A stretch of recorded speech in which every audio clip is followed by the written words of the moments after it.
Sa videong ito mga master, ay tatalakayin natin ang kwento ng Dan Dodden, at ito ay ang Chapter 1. Nagsimula ang chapter, kung saan si Momo Ayase, ang isa sa mga main character ng kwento, ay kasama ang kanyang boyfriend.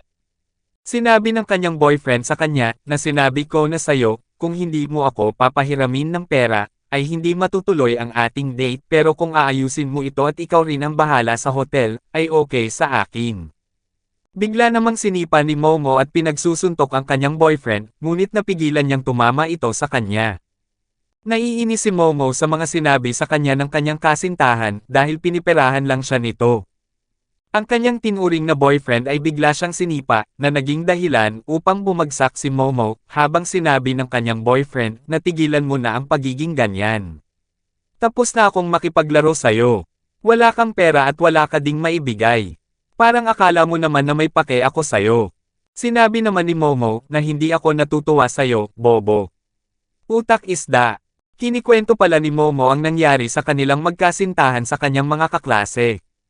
Natatawa naman ang kanyang mga kaklase sa nangyari sa kanilang kaibigan, at sinabi din nila na ang pagtawag niya sa kanyang boyfriend na utak isda ay hindi nakakainsulto. Lumuluha si Momo sa harapan ng kanyang dalawang kaklase at sinabi na dapat pinapalakas nyo ang loob ko. Siya ang una kong nobyo. Sinambit ng isa niyang kaibigan na sinabi ko sayo na huwag ang lalaking iyon, maaari mo bang ibahagi ang kahit isang magandang bagay tungkol sa kanya. Bigla namang namula ang mga pisngi ni Momo at sinabi na parang si Ken Takakura ang itsura niya. Napa-make face naman ang dalawa niyang kaibigan at sinabi na eto na naman tayo. Nakakasuka. Sinaad ni Momo na wala namang masama doon. Gusto ko ang mga matitigas at hard-boiled na lalaki tulad ni Ken Takakura. Sinabi naman ng kanyang kaibigan na ang mga lalaki na tulad niyan ay wala na. Pagkatapos nilang mag-usap ay lumabas na si Momo sa kanilang silid, at habang naglalakad ito sa kanilang eskwelahan ay sinabi niya sa kanyang sarili, na nakakapanghinayang naman, hindi na ba ako makakakita ng isa pang tulad ni Ken? Sana may makapagbigay ng ginhawa sa akin. Napakahirap talagang mabuhay. Bigla naman itong napatingin sa isang classroom kung saan ang mga estudyante ay binubuli ang kanilang kaklase. Pinagbabato nila ng papel ang kanilang kaklase na nerd, habang ito ay nagbabasa ng libro. Ang isa sa mga papel na binato ng kanyang mga kaklase ay tumama sa kanyang ulo, at tinignan niya kung sino ang may gawa nito. Sinabi naman sa kanya ng nagbato ng papel, na tigilan mo na ang pagtingin sa akin, nakakakilabot ka. Muling tumingin ang nerd na lalaki sa kanyang libro, at hindi na nito pinansin ang kanyang mga kaklase na nagbabato sa kanya ng papel. Ang isa sa nambubuli sa kanya ay kumuha ng magnet at binalutan niya ito ng papel upang ibato ito sa kanya. Napansin naman ni Momo Ayase ang ginawa ng estudyante, at bago pa niya maibato ang papel na may lamang magnet, ay umupo si Momo sa tabi ng nerd. Hindi na itinuloy ng estudyante na ihagis ang papel, habang kinausap naman ni Momo ang nerd na estudyante. Sinabi ni Momo na ano ang binabasa mo, habang ipinakita ng nerd ang libro kay Momo. Ang mga bully ay tumalikod at pinagtawanan ang dalawa, habang tumayo naman si Momo at sinabi na parang puno na lang ng mga basura ang mundo. Ang nerd na estudyante ay tinignan si Momo, habang ito ay palabas na ng kanilang classroom. Nang makalabas na si Momo ay sinabi niya sa kanyang sarili na nakakainis, ano ang maaari kong gawin para maalis ang stress na ito. May bigla namang tumawag sa kanya, at nang tignan niya kung sino ito, ay ang lalaking nerd na nilapitan niya kanina. Kinausap ng nerd si Momo ngunit hindi niya ito tinitignan at sinabi na alam ko kung ano ang gusto mo. Hindi naman magets ni Momo ang sinabi sa kanya ng nerd, habang inulit ng lalaki ang sinabi niya sa kanya na alam ko kung ano ang gusto mo. Sinabi ni Momo na ilang beses mo bang uulitin ang mga sinasabi mo. Sinambit ng nerd habang ito ay kinakabahan na sa isang tulad mo Miss Ayase, nalapitan at kausapin ang isang tulad ko ay may isang ibig sabihin lang ito. Sinaad ni Momo na sa tingin ko ay mali ang iyong iniisip. Hindi ko nais na makipagkaibigan sayo. Kalimutan mo na lang kung ano ang nangyari kanina. Bigla namang ipinakita ng nerd ang kanyang libro at sinabi na ito ang sinasabi ko. Ang pahina ng libro na ipinakita niya ay may Illuminati, alien at si President Obama. Sinabi ng nerd na nakaalis na si Presidente Obama sa Mars at naihayag na ang buong Project Pegasus. Nawirdohan si Momo sa inaasal ng nerd habang patuloy naman itong nagsalita. Sinabi niya na interesado ka sa paranormal, hindi ba, habang sinambit ni Momo na hindi. Hindi ako naniniwala sa mga UFO o alien. Sinambit ng nerd na ang sinasabi ko ay mga UAP, hindi UFO. Mga unidentified aerial phenomena. Sinaad ni Momo na tumigil ka na habang patuloy namang nagsalita ang nerd at sinabi na ang American military ay opisyal na kinikilala ang pagkakaroon ng UAP at gumawa din sila ng grupo na tinatawag nilang Space Force. Habang ang Japan ay itinatag ang Japan Air at Space Self-Defense Force. At kahit anumang anggulo ang tingnan mo, ay nagpapakita ito na naghahanda sila para sa digmaan sa kalawakan. Hindi naman nakikinig si Momo sa mga sinasabi sa kanya ng nerd, at nagsa-cellphone lamang ito habang sinabi niya na kung maaari na ba siyang umalis. Pinigilan naman siya ng nerd at sinabi na teka lang, may mga bagong pictures sila ng NASA na nandito, at mga bagay na may kinalaman kay Lieutenant Colonel Jim Channon at Skinwalker Ranch. Bigla namang sumabog sa galit si Momo at sinabi na pwede bang tumahimik ka na. Ako ay kasalukuyang humaharap sa pagkasawi ng puso at wala ako sa mood para sa mga walang kwentang bagay. Ikaw na nerd ay pinipilit ang mga bagay-bagay, kaya ito ang dahilan kung bakit wala kang kaibigan. At huwag mo akong kausapin na para bang. Bigla namang napatigil sa pagsasalita si Momo dahil napansin niya na nakaramdam ng pagkalungkot ang nerd at napagtanto din niya masakit ang mga binitawan niyang salita. Humingi ng tawad si Momo dahil sobra na ang kanyang mga sinabi, at pinulot niya ang librong nabitawan ng nerd upang iabot ito sa kanya at sinabi, na hindi ako naniniwala sa mga alien, pero naniniwala ako sa mga espiritu. Sinabi naman ng nerd na hindi yan maaari. Hindi totoo ang mga espiritu. Nainis si Momo Ayase sa nerd at sinambit na sumang-ayon ako sa iyong kalokohan, at ngayon naman ay may lakas ka ng loob na sabihan ako ng ganyan. Nagalit din ang nerd at sinabi na pakiusap, huwag mong maliitin ang paranormal. Sinambit ni Momo na hayaan mong sabihin ko sa'yo, ang lola ko ay isang espiritista, na ikinagulat ng nerd. Tinakot ni Momo si nerd at sinabi pa na nakakita ka na ba ng exorcism. Lubhang nakakatakot ito. Ang taong sinasaniban ay nagkakaroon ng mga pag-atake at iba pang sintomas. Sinaad naman ng nerd na ang mga sakit ay nagdudulot din ng pag-atake, kaya hindi yan sapat na dahilan upang sabihin na ang mga multo ay totoo. Sinambit ni Momo na ganun ba? Nangyari na ba sa'yo na hinikayat ka ng isang alien para sumakay sa kanilang UFO? Sinaad ng nerd na ang mga sinasabi mo ay wala sa lugar. Huwag kang maging tanga. Ang dalawang kaklase ni Momo ay nakita sila na nag-aaway at sinabi nila na parang sumuko na siya kay Ken Takakura para sa nerd type. At mukhang wala na din siyang pake kung ano man ang tingin sa kanya. Ibinalik naman ang scene kina Momo kung saan huminto na itong awayin ang nerd, ngunit hinamon niya siya na gawin natin itong paligsahan. Kung mapatunayan ko sa iyo na ang mga espiritu ay totoo, ay magiging alipin kita. Sumang-ayon si nerd sa hamon ni Momo at sinabi, napapatunayan ko din na totoo ang mga UAP, at kapag nakakita tayo ng isa, ay magiging alipin din kita, Miss Ayase. Kinagabihan ay nagtungo si Momo sa isang abandonadong hospital habang kausap niya ang nerd sa kanyang telepono, at pinangalanan niya itong Occult Kun. Sinabi ni Momo na anong klaseng lugar ito. Sobrang nakakakilabot ito para sa akin. At sinasabi mo na dito makikita ang mga UFO. Sinambit ni Occult Kun na ang Nagi Hospital ay halos banal na lugar para sa mga UFO. Kapag tumawag ka ng UFO sa pinakataas ng gusali, ay tiyak kung ikaw ay kukunin nila. Si Momo ay naglalakad na sa loob ng hospital at sinabi na anong ibig mong ipahiwatig. Sinabi ni Occult Kun na ang ibig sabihin ko ay kikidnapin ka ng mga aliens at gagamitin ka para pag-aralan. Tinanong ni Momo na teka, pinag-aralan ka na ba nila, habang sinabi ni Occult Kun na maaring posible dahil ang mga tao na kinukuha nila ay binubura ang kanilang alaala. Bigla namang naging seryoso si Momo at sinabi na pakinggan mo akong mabuti. Hindi ka pa talaga nakakakita ng UFO, tama. Sinaad ni Occult Kun na narinig mo na ba ang regressive hypnosis, habang sinabi ni Momo na sagutin mo ang tanong ko. Sinambit ni Occult Kun na kung nakakita man ako o hindi, hindi na ito mahalaga. Ang tanong ay kung ang batayan ay matibay o hindi. Sinaad ni Momo na manahimik ka na lang na. Ano na ang nangyayari dyan sa kinalalagyan mo? Sinabi ni Kalkun na nakarating na ako sa haunted location, ngayon, papatunayan ko sa'yo ng isang beses at para sa lahat na walang ganitong bagay tulad ng mga espiritu. Naramdaman ni Momo na natatakot si Kalkun dahil sa boses niyang parang nanginginig at sinabi na hindi ka naman talagang natatakot, di ba? Teka, sinasabi pala ng iba na siguradong may makikita ka daw na kakaiba dyan at sikat din yan sa internet. Sinasabi din nila na may malakas na boses ang madidinig dyan, at yun daw ang pinakadelikado, base sa internet.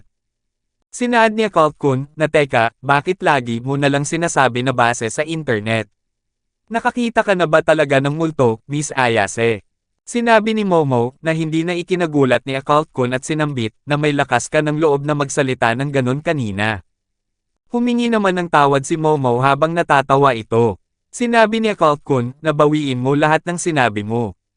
Hindi ka man lang nakakita ng espiritu pero naniniwala ka pa rin sa kanila.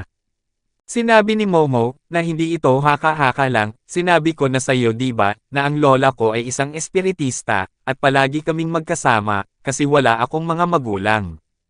Sinaad ni Kalkun na ganun ba habang sinambit naman ni Momo na may kailangan akong sabihin sa'yo.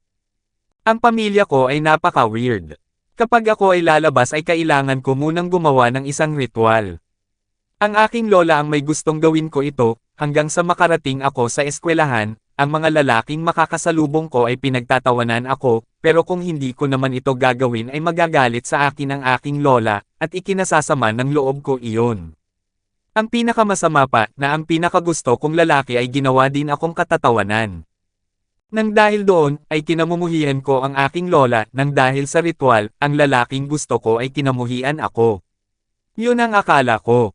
May mga masasamang bagay akong nasabi sa aking lola dahil doon. Hindi kami nag-usap ng napakatagal na panahon, at pinihil ko na ding gawin ang ritual.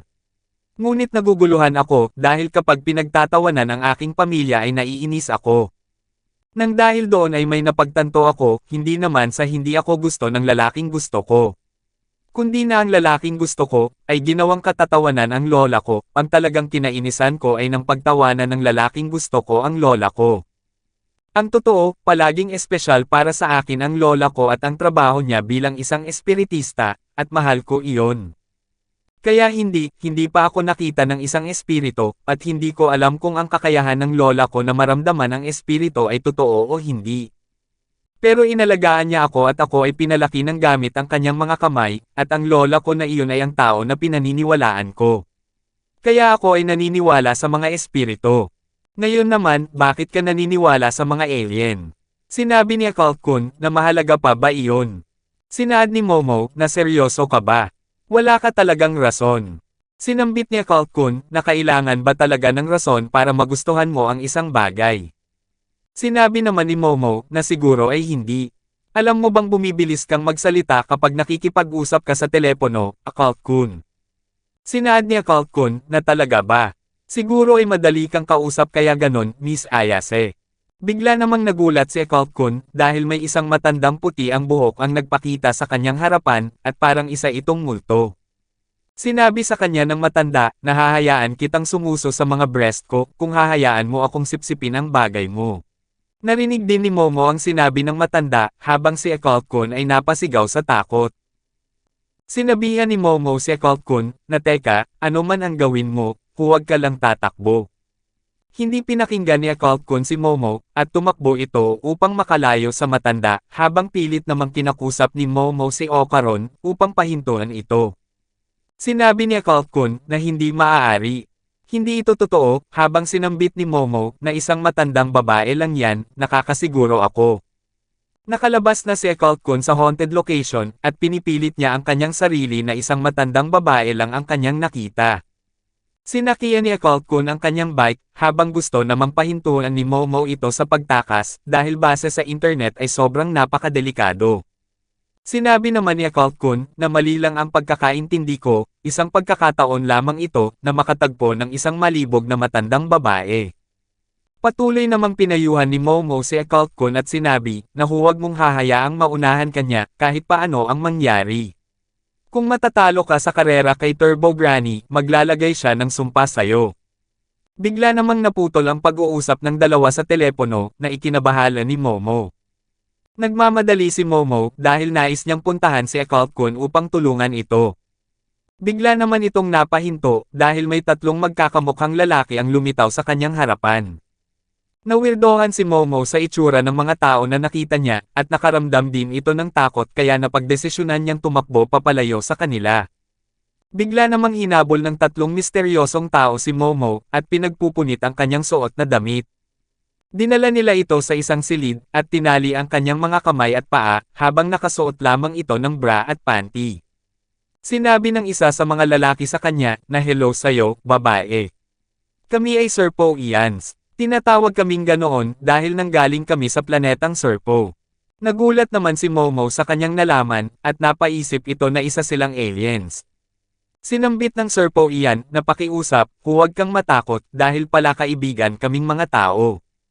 Sinabi ni Momo na ang mga palakaibigang tao ay hindi nag-aalis ng damit ng mga babae.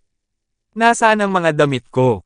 Sinambit ng Serpoyen na ang mga gamit mo ay pinag-iingatan namin habang sinabi ni Momo na sinira niyo ang mga gamit ko. May utang kayo sa akin na kabayaran. Gusto ko na ding umalis ngayon, pwede bang pakawalan niyo ko dito? Sinaad ng Serpoyen na ang lahi namin ay mga lalaki lang, kaya't pinapalawak namin ang bilang namin sa pamamagitan ng pag-clone. Gayunpaman, kapag ang bawat individual ay magkapareho, hindi nangyayari ang ebolusyon ng species, bilang resulta, naaalis ang mga hidwaan at emosyon tulad ng saya, galit, lungkot, at kaligayahan. At kaya, upang makuha muli ang aming mga reproductive function, nais naming makuha ang organ ng saging ng inyong uri. Labis namang nagulat si Momo sa nais ng mga alien sa kanya, habang bigla namang may lumitaw na kakaibang bagay sa pantalon ng Serpoyen.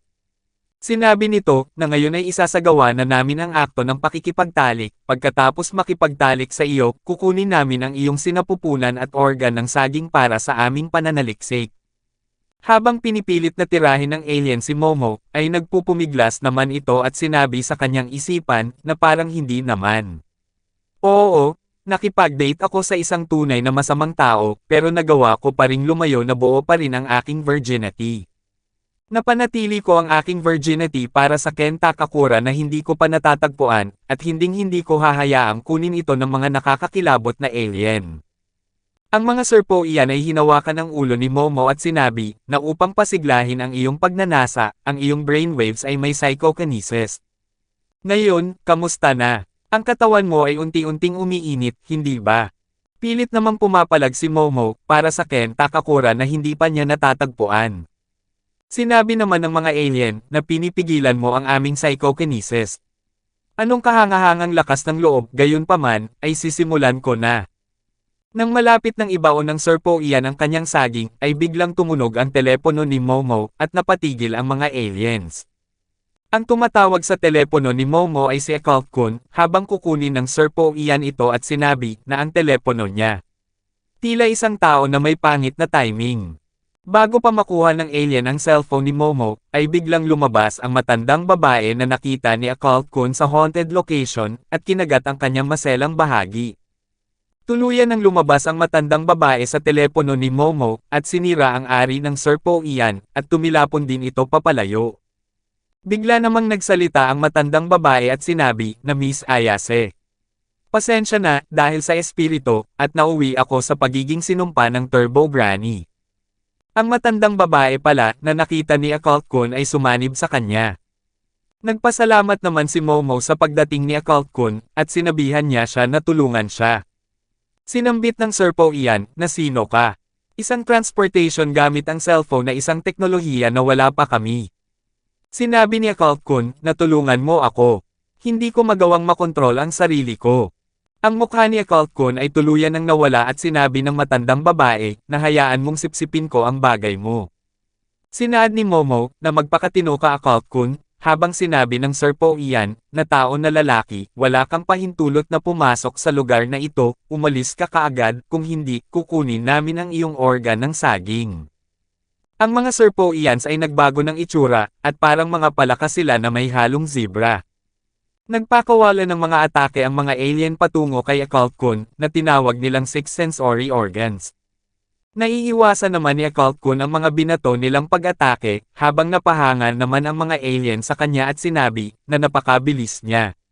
Hindi ko magawang mapatama ang aking psychokinesis sa kanya.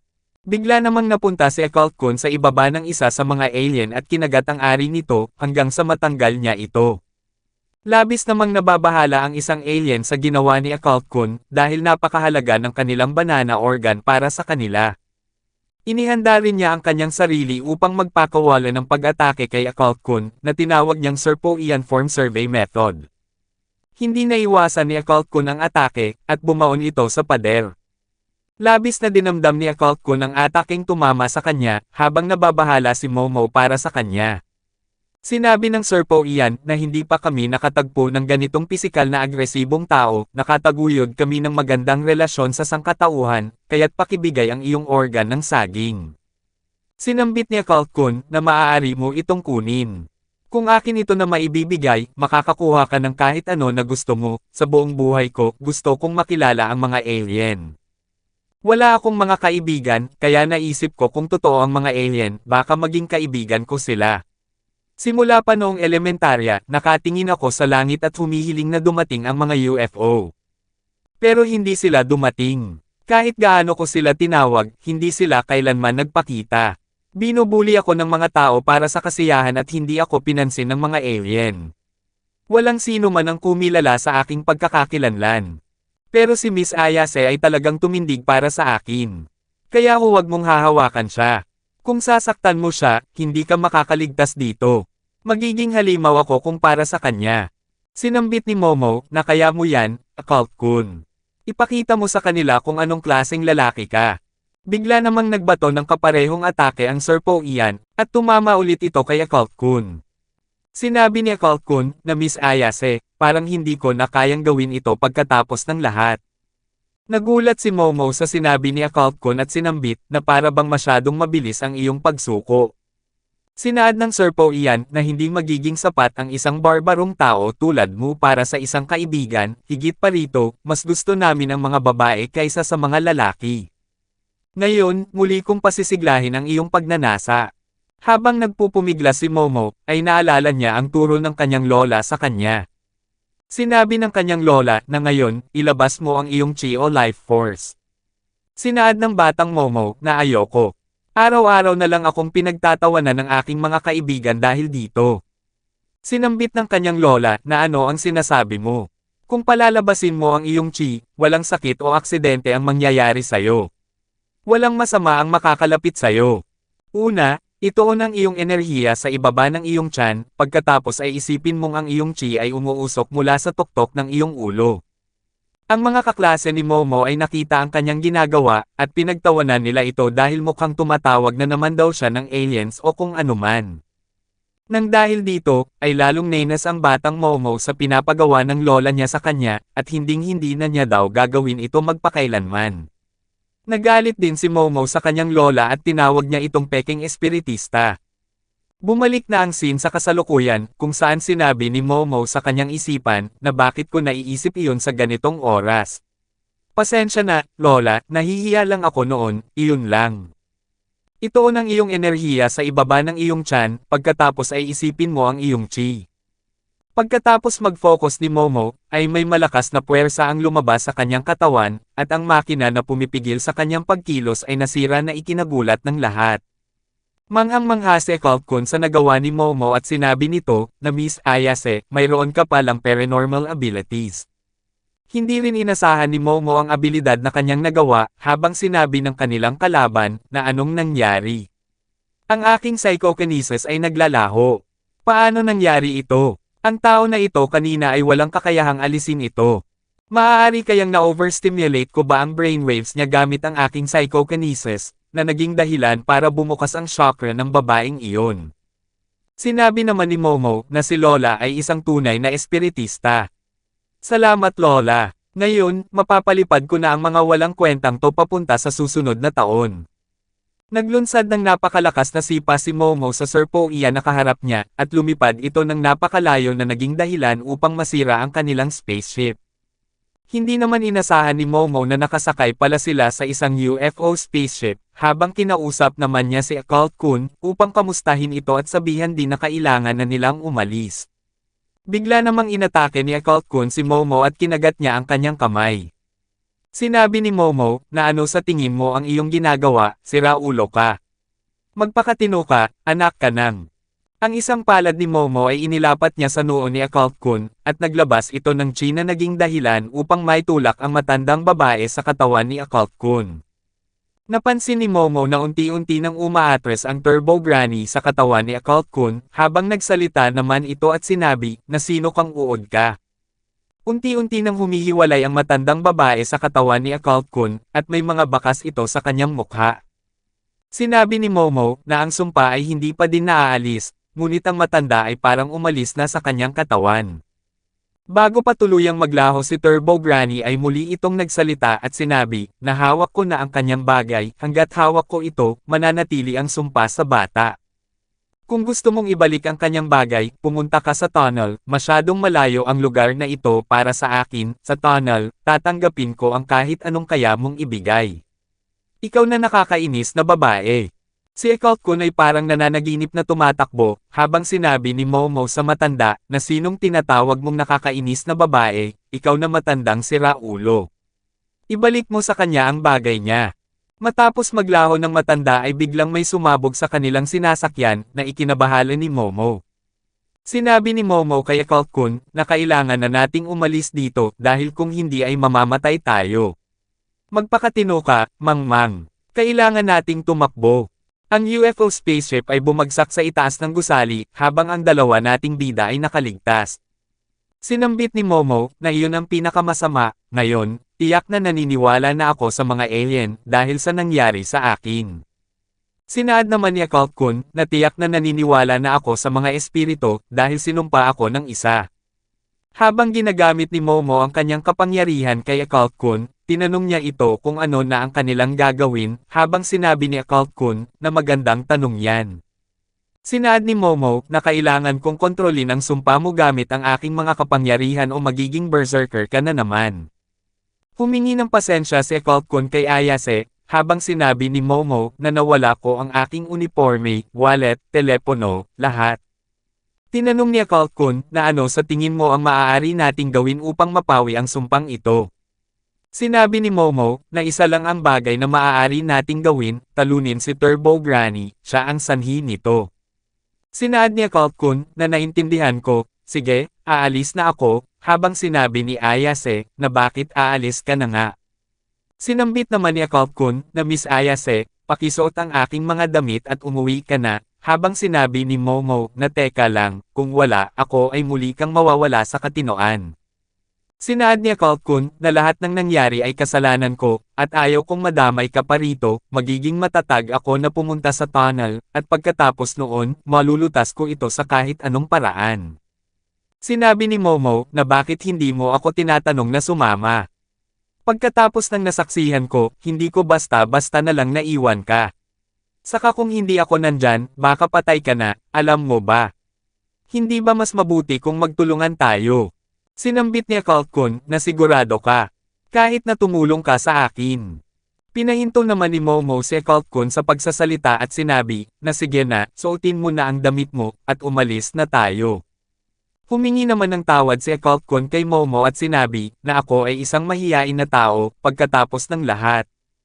Inabot ni Occult Kun ang kanyang damit at sinabi, na pakisuot ito, Miss Ayase, kung hindi, hindi ko magagawang makipag-usap sa'yo ng maayos.